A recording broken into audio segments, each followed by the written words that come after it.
Au niveau de la solidarité, nous sommes, vous le savez, attentifs à tous les âges de la vie, notamment les seniors, mais aussi à toutes les difficultés que peuvent rencontrer les Chalandais. Conditions de logement des personnes âgées, pour laquelle il a été mis en route plusieurs projets immobiliers dans le centre-ville.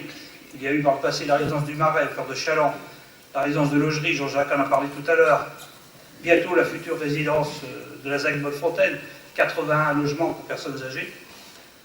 Les travaux vont être terminés dans l'année 2015, je crois, deuxième semestre. Un autre projet important, c'est la construction aussi de 80 logements rue de l'Erceau, toujours pour les personnes âgées. Et concernant l'EHPAD, je peux simplement vous dire ce soir que la ville de Chaland a répondu à l'appel à projet qui a été lancé par l'État et via l'ARS, bien sûr. Nous y avons répondu avec toute l'attention qu'un tel dossier nécessite.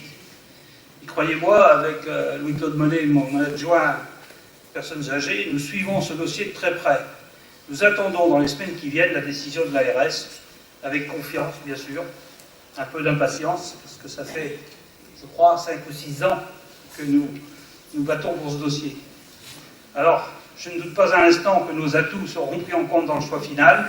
Chaland est déficitaire en lits, vous le savez. Nous avons 50% de fuite. 50% de taux de fuite, c'est-à-dire 50% des personnes âgées chalandaises, quand elles doivent rentrer dans un EHPAD, quittent Chaland.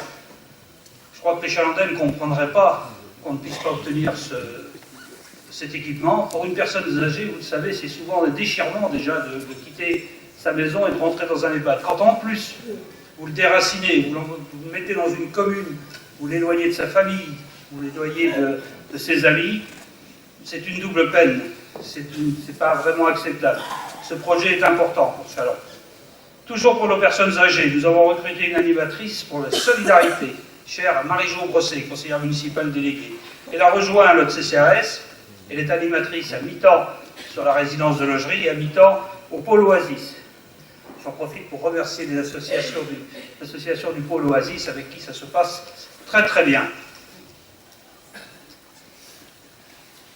En 2015, nous prévoyons de mettre en place l'opération voisins vigilants. Alors, c'est plus tout à fait le nom dans les villes de 20 000 habitants, mais voisins vigilants, tout le monde connaît. Alors, je vous rassure, il ne s'agit pas de nommer des justiciers dans chaque quartier, chaque lotissement ou chaque rue, mais d'appeler les gens à une certaine vigilance, à une meilleure observation d'éventuels incidents, de faits suspects, bref, de vivre de façon peut-être un peu moins individualiste.